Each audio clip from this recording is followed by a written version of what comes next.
certain things, questions you asked earlier keep circulating too. Oh, for me too. But also, within this process that I was working, I was thinking of, if you're doing your devotionals, there's a theme for me anyway, that running through this that's maybe not all that visible, but it's kind of spiritual versus practical. Like rosary beads? Or... Yeah. And so this kind of doing something over and over, where you kind of, you kind of just complete this task and you become lost in the moment. And that's kind of playing into how they're made and kind of the formal structure too. Yeah, you just sort of set out the task and you do it. And through that process, something emerges. I get that from Maria. I bet you do, yeah. I love the story of how you came up with the fabric for this big pink and red piece. When I first saw that on, I can't remember, it's not on your show card, I think maybe Daniel sent it out in an email. I thought, oh my gosh, I bet I've got some tablecloths that Mark might like to work with. Right. But that's not a tablecloth, is it? Yeah, no. Yeah, so actually this is called spiritual and practical, and I was also thinking, east meets west, and I've been very much inspired by Islamic tile design. I was in Senegal, which is a predominantly Muslim country, 3 years ago, and just really, just amazed by the intricate Islamic patterns in the tiles and so on, and the fabric people were wearing. So this kind of represents maybe an east, and then this represents a west, European, kind of the fleur-de-lis design, so on, and then kind of bringing them together. Also, this kind of represents, I can touch this, I guess. This represents practicality, it's like a tablecloth. It's actually a mattress cover. So 2 mattresses, the box spring and the mattress combined. But you have to say where you got the mattress cover. Yeah. My parents were moving out after 60 years in their home, and there were these old mattresses, and so I just, cut the fabric off the mattress and decided to use it, which I don't think is, it's resonant for me, and that it belonged, it had that kind of history, but I don't know that it's necessary in the work, but it had, there's kind of an importance in terms of what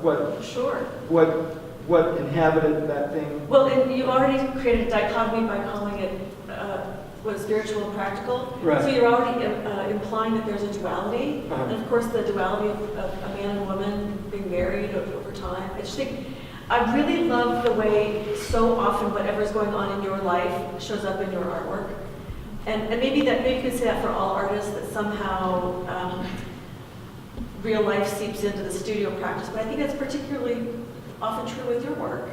Do you think that's an accurate statement? Sure. It's I think for most people, I don't know, I can't speak for other people, but art becomes kind of diaristic. Yes. Sometimes it's literally diaristic. Sometimes, just what happens with you kind of enters into it. Well, now that I know that about this painting, I can't help but look at it with sort of a renewed richness and respect and deep appreciation for how your family has taken care of your mom and dad. And knowing that context really makes me love it even more. Oh, good. Well, thank you. So are you, that brings me to a kind of a funny question for this group.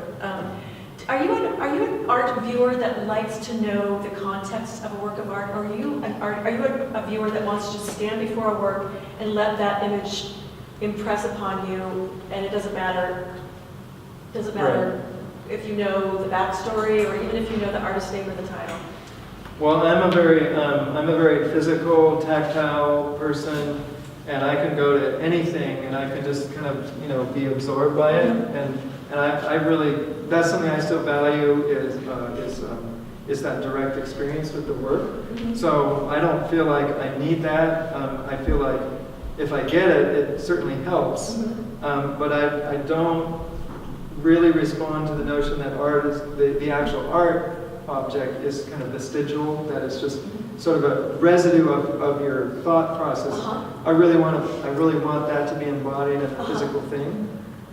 So that makes a difference for me. I know in in terms of how we experience lots of things via the internet. Now, I'm guilty of this, and as most of you are. You say, I loved your show. I saw it. This looked so great. You never actually saw the show. You went and looked up the website and then like saw the work on the show. I have never said that. Oh. I'm mortified to say that. But for me, no, I want to have that, just kind of that physical experience and just kind of be there. The work's kind of human scale, so that it kind of feels your field of vision. Right. But then the content, kind of the artist, the narrative that the artist creates for it, or the context the artist creates, is very important, because that leads to really a better understanding of the work. So I'm kind of towards the kind of physical. Well, can we talk about implied narrative for a minute? Yeah. If you've never been to Howard Hall at Lewis and Clark College, there are 3 major sets of Mark's work that was commissioned as public art, and it's really, sometimes you find the most spectacular work in the most unlikely places, and here it is in the social sciences building at Lewis and Clark. But in the big painting at Lewis and Clark, which does in fact reference a map, you appropriated images from a newspaper to create the pattern, the overall pattern of the painting. And then I loved your show at the 9 Gallery a few, maybe years ago now, where you used the Portland elk, the downtown elk, as kind of the monument with it wasn't homeless people, it was the campers from the I can't remember the name. Occupy Portland. God, how soon we forget. I loved that you were documenting a narrative that took place in Portland's history. And then am I right that the Regional Arts and Culture Council acquired that piece as part of their visual chronicle? Yeah, well, I I made a smaller version of it. Oh. Yeah, so. Can you talk a little bit about like how you, I feel like you've always got your finger on the pulse of current events. Like in the Lewis and Clark painting, there's an Abu Ghraib silhouette. It's once you see it and know it's there, you can't not see it anymore. So do you mind talking a little bit about tapping into what's going on politically in the world, and then how you adapt that as in narrative form? Well, yeah, I go back to the populist, formalist, definition, and that, it's visual, it's abstract. Sometimes there's not a literal reference, but that there should be some. It's from my own insecurity. There should be a story that contextualizes it, at least to satisfy me. Mm-hmm. And I'm not really from an art background. My parents were very pragmatic. They were biologists, an engineer. So there's this kind of need to tell the story or set something up so that people can have a reaction. But you just kind of engage. You try to engage with what you do, and then relate it to other experience that might provide an opening into the kind of experience that people are going to have with it. So I am tied to images, not always, not necessarily with these, but I'm tied. Yeah. But I think that you're a very, I can't stand it when people use the word curator like over and over again. Like if you put postcards on your refrigerator, you curated your refrigerator, or you're curating your wardrobe. But a little sensitive to that. In this case, I think you are a curator of images. Yeah, very. Now, Maria, I keep referencing Maria, but she and I are. I've watched her for 30 years. She was always kind of very taxonomic about collecting things and organizing things, and then going to the museums. The Natural History Museum is a big part of New York City. My background, having grown up with a mother who's a biologist and kind of showing me the specimens, there's a kind of need to kind of collect and organize and kind of classify things, so even if it's a narrative picture, it becomes kind of a taxonomic thing. Like, this is what's going on with culture. These are the range of images in the newspaper at this given time, and that I think that's. And then these are like museum items that Yes. seem to have some interesting formal relationships to one another, even if they don't belong. Right. So it's kind of this interest in kind of trying to make sense out of Mm-hmm. collecting information and data. You do it with such, I think you do it with such sensitivity, like sensitivity and a delicate hand. But you also, when you cull through your archives of images, you pick such powerful, sometimes iconic, like the Abu Ghraib image in the Lewis and Clark painting. You can really nail it.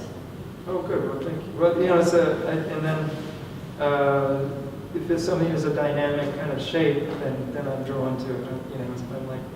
I'm like a creature in that sense. It's beautiful. I wanted to say something about the Occupy event. Like, Mark was really interested in that. I mean, it was interesting to everyone, but he had to go down there and take pictures of everything. And I'm thinking, why is he doing this? Because it doesn't really seem like a painterly pursuit or something, but he managed somehow, he was just very, I guess, provoked by it or something. And so he managed somehow to take pictures of tents and turn it into this other thing. And he has a way of sort of picking the, sort of, in my opinion, like the oddest things sometimes, and then just like turning it into pictures. Yes, I agree with you, but I think when art history looks back at Mark's work, there will be it will happen. There will be a sense. I don't think you could imagine it by looking at some of these paintings, but I think there will be a sense that this is an artist that has captured a snapshot of our times, which I think is a really interesting thing about your studio practice, is that you are, in a way, I don't want to say carry in a coal mine, because I mean, even in your most political, I don't think you're screaming at us, saying the world's coming to an end and the sky is falling, but I think that there's a real sense of capturing a certain zeitgeist, and a certain Portland zeitgeist that I really find incredibly original and important. Oh, well, thanks. Thank you. Anyway. But Maria, that was what Maria mentioned did make me think of one kind of motivation for doing this circuitry, and partly it's just having something and kind of looking at it long enough and then figuring out what you can do with it. But then I keep wanting to call it ACT UP. At the Occupy encampment, there was a kind of social sculpture going on with the tents, and then a social kind of painting going on with these God's eye weavings that people were doing. Very simple, you take yarn and then you wrap them around on a stick, and they create these geometric patterns. And I think the origin was with a native culture in South America, but it's kind of universal at this point. And it really interested me that, yes, it really is the most basic kind of ornamentation that you can do, and everybody can do it. And I've always thought, with this fabric, that, boy, this is something that everybody can do if they're interested and have a long enough attention span. They could do it, but it's not a mystery necessarily in how it's made, and I like that kind of accessibility. That kind of honesty? Or honesty, it's like public access. Public access, So that definitely kind of was somewhat of a motivation. Well, speaking of public access, you and Michi do a lot of work together, community-based public art projects. Are you working on anything at the moment? No, we finished something with the police and the community. Do you mind just describing that? Well, it's I suppose touchy in terms of the community's relationship with police, not only in Portland but in a larger the larger U.S. But Maria and I got a public art, were sent for our commission because the police department was establishing a new facility, which was a training facility that implemented all of these new training techniques that emphasize de-escalation. Kind of. Rather than we don't have to fix it, we just have to contain it. We're going to be nice about this, and so then we made an artwork that engaged both the police department and also the community, and we try to find ways to make connections.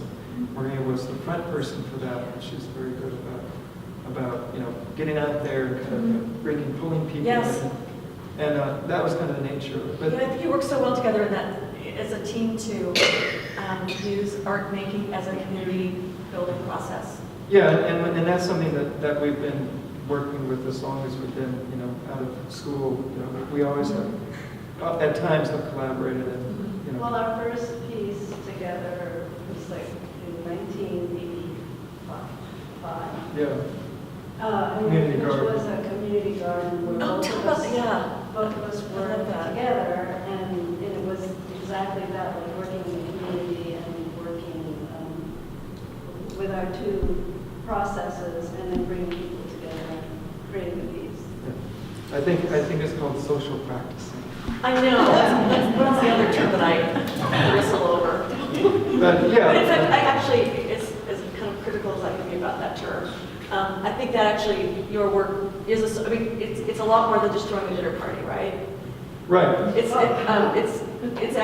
social practice, I think, in its most dynamic form. But all along, people have been, people have been engaging in some way forever, like that, and there are different kind of emphases per generation, But yeah, I think artists are always trying to find ways to sort of bring the studio outside or bring the outside in, and then maybe decentralizing the.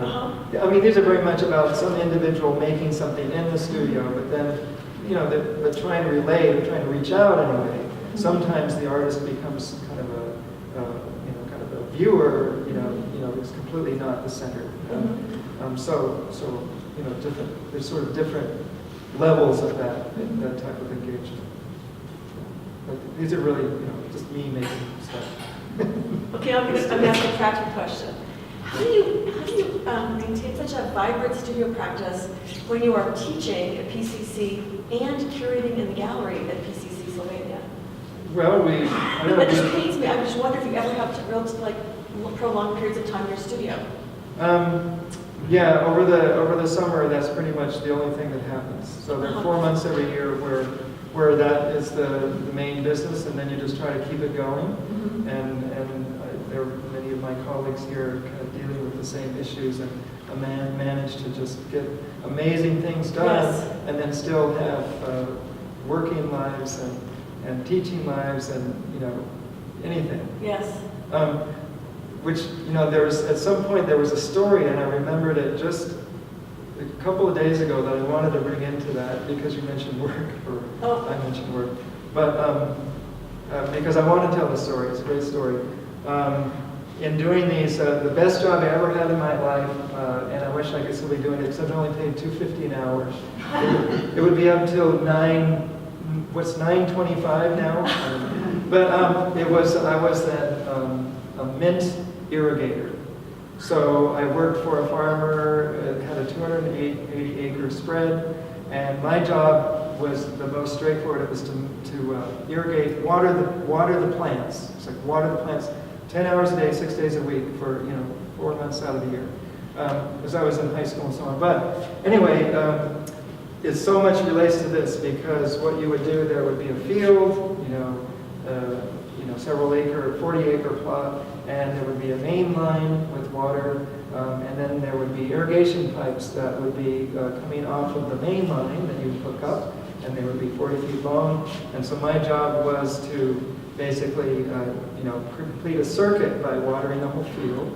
So I would walk and I would pick up the pipe, and if you got good at it over time, you didn't have to unhook the pipe. You just pick it up and unhook it, and then walk it over and hook it back. So then, what I got really good at was, like with a 1/4 mile of irrigation pipe, was making the line really straight and then really parallel to, here's the main line, making it perpendicular to the main line. And then, you would walk 100 feet to one pipe, and then you'd have to go diagonally, 45-degree angle, and back, 45 and back. That's where the spiders come from. And but beyond that, it was it was really meditative in the sense that you were there, you watched the hillsides change from green to then gold to then brown, and then finally when they burn off the stubble, kind of black. And it's very much about in the moment, and it's very much about just completing the task well and being engaged in that.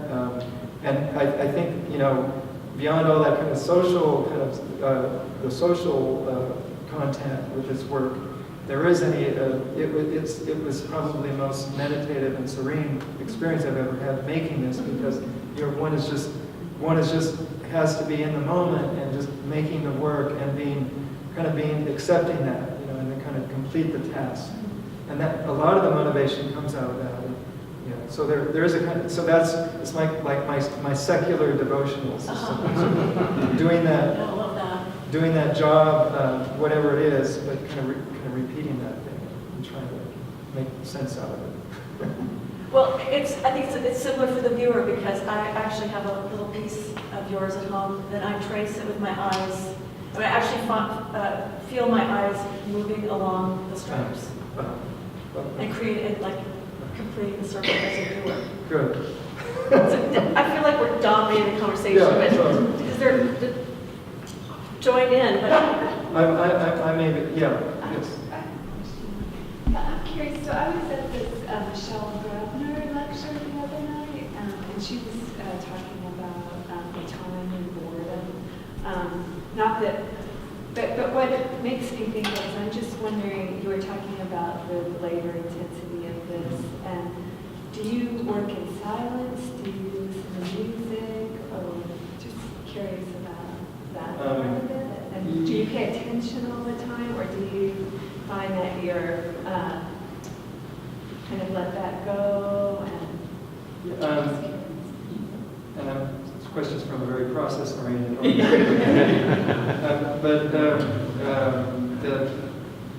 I listen to music. If I could watch television, I would. But actually, no, just the music. Sometimes the news. Sometimes silence. If I'm too lazy. So things will happen where, and maybe the music will end, and then it's an hour and a half or 2 hours before I go and do anything about it. So it does kind of become really about the moment. But the outside is welcome, you know. Don't do it. But it's not really that boring. It's funny. A simple mind, you know, where it's just interesting, and I just keep wanting to do it. Task-oriented. right. Thank you. Do you pre-plan, or does it evolve? No, the only planning is maybe some kind of general sketch, like a shape, geometric shape. And I'm trying to emulate Michael Knudsen here. I told Michael before I wanted to be him, but just make it a little different. But This work confounds me. What's that? This work confounds me. Oh, I failed.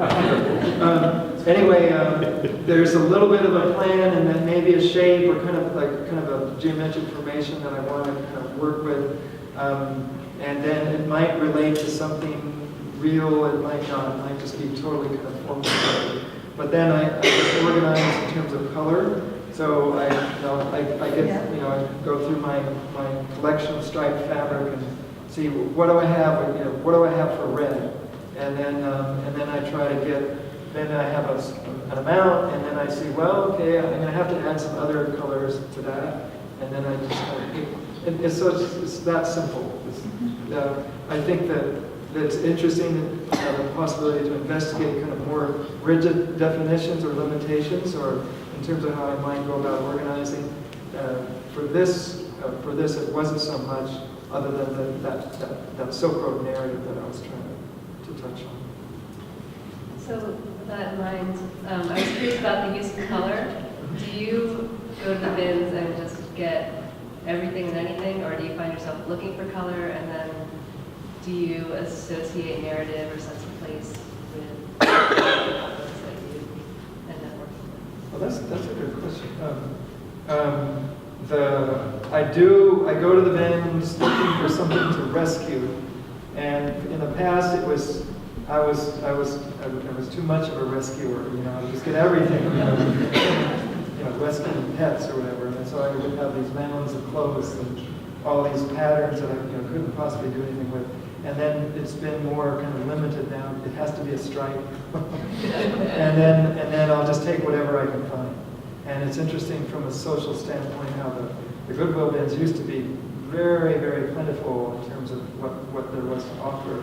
And as the economy has, taken a downturn, the clothing really gets picked through and used, and people are there and they're fighting over, the good stuff.